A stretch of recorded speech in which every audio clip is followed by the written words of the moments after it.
இந்த நாடு எப்படி போனாலும் பரவாயில்லை, அதிகார பசி, அதிகார திமிரில் இருந்தவர்கள் இன்று மிகப்பெரிய வரலாற்று பிழையை செய்திருக்கிறார்கள்.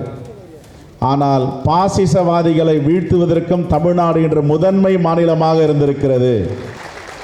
ஆர்எஸ்எஸ் சித்தாந்தத்தை உள்வாங்கிய பாஜகவை வீழ்த்த வேண்டும் என்று ஜனநாயகத்தின் மீது நம்பிக்கை உள்ள தலைவர்கள் எல்லாம் நம்முடன் இணைந்தார்கள். பிரதர், என்னுடைய வாழ்த்துக்களை தமிழ்நாட்டு மக்களுக்கு சொல்லுங்கள் என்று தலைவர் ராகுல் காந்தி சொன்னார். அதைவிட பெருமகிழ்ச்சி இந்த தேர்தலில் நாம் உழைத்ததற்கு நிகராக எதுவும் இருக்க முடியாது.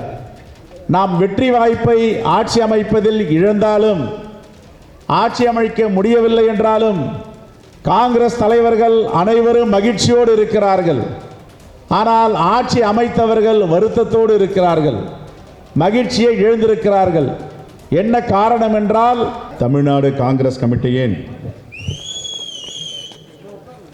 பொதுக்குழு கூட்டத்திற்கு இங்கே முன்மொழிந்திருக்கின்ற தலைவர் பெருமக்களை, தீர்மானங்களை வாசித்திருக்கின்ற பெரியோர்களை, இந்த கூட்டம் என்பது நம்முடைய பாராளுமன்ற உறுப்பினர்களை இங்கே அறிமுகப்படுத்துவதற்கும் நம்முடைய எதிர்கால திட்டங்களை வகுப்பதற்குமான கூட்டம்.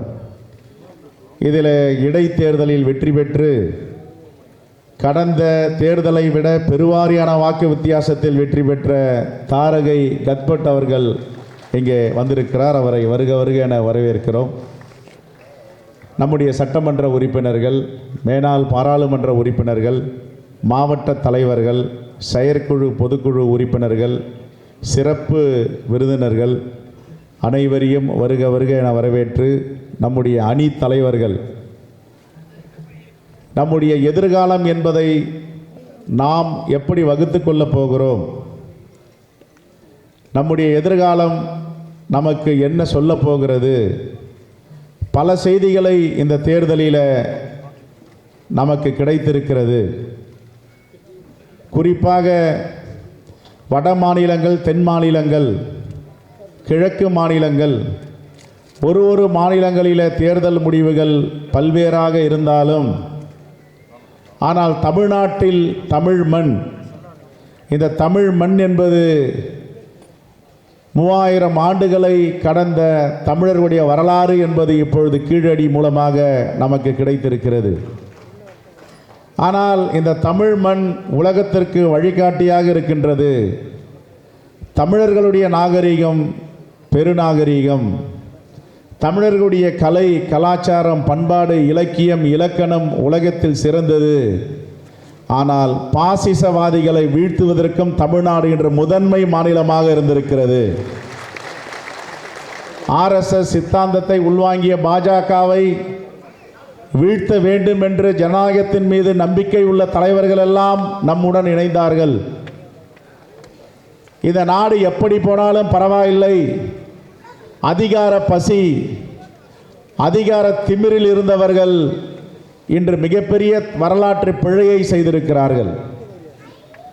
ஆனால் தமிழ்நாட்டுடைய சித்தாந்தம், நம்முடைய மூதாதையர்கள், பெரியவர்கள், மூதறிஞர் ராஜாஜி, தந்தை பெரியார், தீரர் சத்தியமூர்த்தி, பெருந்தலைவர் காமராஜர், கக்கன் அவர்கள் போன்றவர்களெல்லாம் விதைத்த விதை இன்னும் அழிந்து போகவில்லை, உயிரோட்டமாக இருக்கிறது என்பதை இந்த தேர்தல் நமக்கு எடுத்து காட்டியிருக்கிறது. அப்படிப்பட்ட முடிவை தமிழ்நாட்டில் நாம் ரசிக்கிறோமோ மகிழ்ச்சி அடைகிறோமோ தெரியவில்லை. ஆனால் இந்தியாவில் காங்கிரஸ் கமிட்டி, காரிய கமிட்டி கூட்டத்தில் வந்த தலைவர்கள் அனைவரும் தமிழ்நாட்டு மக்களுக்கு வாழ்த்து சொன்னார்கள். இப்படிப்பட்ட சோதனையான காலத்தில் பாசிசத்தை வீழ்த்த வேண்டிய கடமை ஒவ்வொருவருக்கும் இருக்கிறது. இந்த தேசத்தை பாதுகாக்கின்ற பொறுப்பு ஒவ்வொருவருக்கும் இருக்கின்றது. அரசியலமைப்பு சட்டத்தை தக்க வைத்துக் கொள்ளுகின்ற ஒரு நொடியும் தருணமும் தலைவர்கள் விழிப்போடு இருந்தார்கள். ஆனால் அதற்கு முதன்மை காரணமாக தமிழ்நாடு விளங்கி இருக்கிறது என்பதுதான் நமக்கெல்லாம் மிகப்பெரிய பெருமை. தலைவர் ராகுல் காந்தி அவர்கள் கூட்டம் முடிந்தவுடன் எல்லோரும் முண்டி அடித்து கொண்டு போய் அவரை பார்த்தார்கள். எப்பொழுது போல் நாம் பின்னால் நின்று கொண்டிருந்தோம். கையை தூக்கி வணக்கம் சொன்னவுடன், பிரதர் என்னுடைய வாழ்த்துக்களை தமிழ்நாட்டு மக்களுக்கு சொல்லுங்கள் என்று தலைவர் ராகுல் காந்தி சொன்னாரு. அதை விட பெருமகிழ்ச்சி இந்த தேர்தலில் நாம் உழைத்ததற்கு நிகராக எதுவும் இருக்க முடியாது. அப்படி ஒரு மகிழ்ச்சியான தருணம் புதுடில்லி கூட்டத்தில் கலந்து கொண்டோம். நம்முடைய தலைவர் மல்லிகார்ஜுன கார்கே அவர்களும் என்னுடைய வாழ்த்துக்களை தமிழ்நாட்டு மக்களுக்கும் குறிப்பாக காங்கிரஸ் தோழர்களுக்கு சொல்லுங்கள் என்று வாழ்த்து சொல்லி அனுப்பியிருக்கிறார். எல்லோருக்கும் மகிழ்ச்சி. ஆனால் ஒரு கட்சியை தவிர அவர்கள்தான் வேதனையோடு இருக்கிறார்கள். நாம் வெற்றி வாய்ப்பை ஆட்சி அமைப்பதில் இழந்தாலும், ஆட்சி அமைக்க முடியவில்லை என்றாலும் காங்கிரஸ் தலைவர்கள் அனைவரும் மகிழ்ச்சியோடு இருக்கிறார்கள். ஆனால் ஆட்சி அமைத்தவர்கள் வருத்தத்தோடு இருக்கிறார்கள், மகிழ்ச்சியை இழந்திருக்கிறார்கள். என்ன காரணம் என்றால், அவர்கள் தீட்டிய திட்டங்கள் எதையும் அவர்களால் நிறைவேற்ற முடியாது. அரசியலமைப்பு சட்டத்தை மாற்ற முடியாது, பாசிசத்தை விதைக்க முடியாது. இந்த தேசத்தின் மக்கள் நமக்கு வாய்ப்பு தரவில்லை என்றாலும் பரவாயில்லை, ஏதோ ஒரு வகையில் மோடிக்கு மிகப்பெரிய கடிவாளத்தை போட்டிருக்கிறார்கள். ஆட்சி அமைக்க முடியவில்லை என்றால் ஒரு கட்சியை சார்ந்தவர்களோ கூட்டணியை சார்ந்தவர்களோ மகிழ்ச்சி அற்றவர்களாக வருத்தத்தில் இருப்பார்கள். நான் புதுடெல்லியில் அனைத்து தலைவர்களையும் பார்க்கும் பொழுது எல்லோரும் மகிழ்ச்சியாக இருக்கிறார்கள். நான் மட்டும்தான் அதில் வருத்தமாக உட்கார்ந்திருந்தேன். தமிழ்நாட்டில் அனைத்து தொகுதிகளிலும் நாம் வெற்றி பெற்றாலும் இன்னும் தென் மாநிலங்களிலே கர்நாடகா, தெலுங்கானா, மத்திய பிரதேஷ், இமாச்சல் பிரதேஷ் போன்ற ஒரு 5-6 மாநிலங்களில் ஒரு 5-6 தொகுதிகள் வெற்றி பெற்றிருந்தால் இன்று நாம் இந்தியாவை அரசியலில் இருந்து இந்த பாசிசத்தை விரட்டி அடித்த முடியிருக்குமா என்று. ஆனால் அனைவரும் மகிழ்ச்சியாக இருக்கிறார்கள். என்னவென்றால், எனக்கு ஒன்று மட்டும் தெரிந்தது, நம்முடைய தலைவர்கள் அதிகார பசியில் இல்லை, இந்த தேசத்தை காப்பதில் குறியாக இருக்கிறார்கள் என்பது.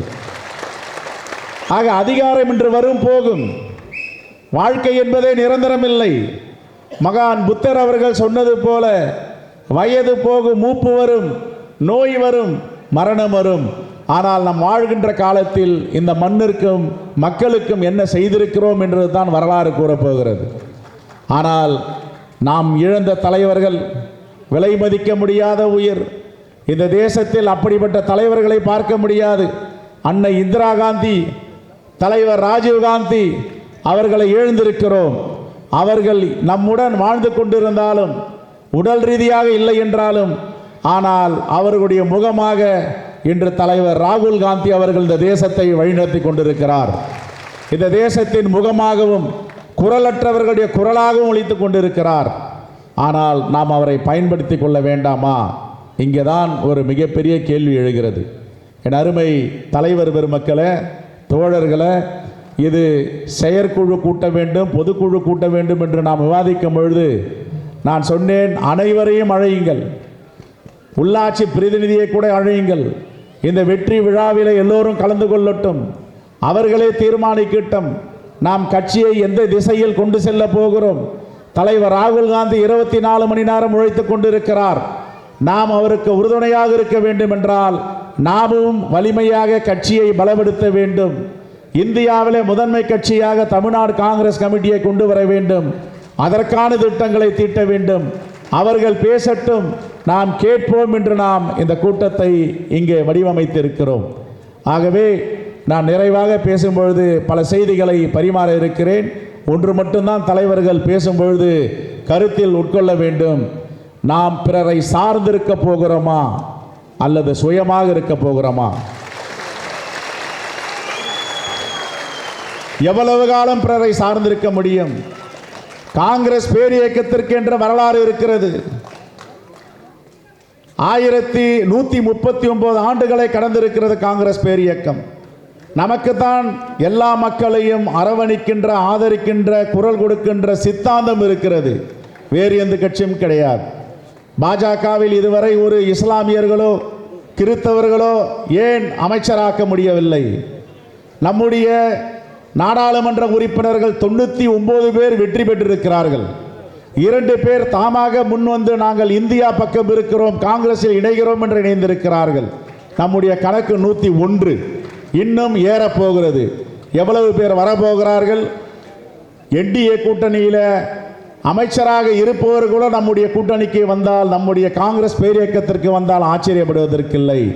ஆனால் ஒரு செய்தியை நாம் உள்வாங்க வேண்டும். இந்த தேர்தலில் நம்மை விட்டு விலகி இருந்தவர்கள், நம்மிடம் பிரிந்து சென்றவர்கள் எல்லாம் தலைவர் ராகுல் காந்தியுடைய கரத்தை வலுப்படுத்த வேண்டும் என்று அனைவரும் இந்த தேர்தலில் வாக்களித்து தன்னை காங்கிரஸ் பேரியக்கத்தில் அர்ப்பணித்திருக்கிறார்கள். அதற்கு ஒரே ஒரு சாட்சியாக ஒன்று மட்டும் சொல்ல கடமைப்பட்டிருக்கிறேன். நாம் வெற்றி பெற்றது 99 பேர். 99 நாடாளுமன்ற உறுப்பினர்களில் 31 நாடாளுமன்ற உறுப்பினர்கள் எஸ்சி எஸ்டி. ஏறக்குறைய 33 விழுக்காடு. 33 விழுக்காடு நம்மிடம் இருந்த ஒதுங்கிய வாக்குகள் நம்மிடம் வந்திருக்கிறது. நம்மிடமிருந்து ஒதுங்கிய மக்கள் நம்மிடம் வந்திருக்கிறார்கள். சுதந்திர போராட்டத்திற்காக தன்னுயிரை நீத்த சந்திரசேகர் ஆசாத் அவருடைய உரிமையில் ஒரு உத்தரப்பிரதேசத்தில் பாசிசத்தை அழிக்க வேண்டும் என்று தனியாக நின்று அங்கே வெற்றி பெற்றிருக்கிறார். அவரும் காங்கிரஸை ஆதரிப்பதற்கு தயாராக இருக்கிறார். வரலாறு மாறுகிறது. ஒன்று மட்டும்தான் தலைவர்களுக்கும் தோழர்களுக்கும் சொல்லிக் கொண்டுகின்ற செய்தி, நாம் எந்த திசையிலே செல்ல போகிறோம், சார்ந்து இருக்க போகிறோமா? தோழமை என்பது வேறு. தோழமையோடு இருப்பதில் நமக்கு நிகரானவர்கள் யாரும் கிடையாது. உண்மை என்றால் காங்கிரஸ் பேரியக்கம் உண்மையாக இருக்கும். தோழமை என்றால் உண்மையான தோழமையாக இருக்கும். ஆனால் எவ்வளவு காலம் சார்ந்திருக்க போகிறோம் என்ற கேள்வியும் எழுகிறது. அதற்கு விடை உங்களிடமிருந்து எதிர்பார்க்கிறேன். நிறைவாக பேசுகிறேன். தலைவர் பெருமக்கள் எல்லாம் இங்கே உரையாற்ற இருக்கிறார்கள். நன்றி, வணக்கம், ஜெயின். இது போன்ற மேலும் பல செய்திகளை அறிந்து கொள்ள சேனல் 5 நியூஸ் சேனலை சப்ஸ்கிரைப் பண்ணுங்க.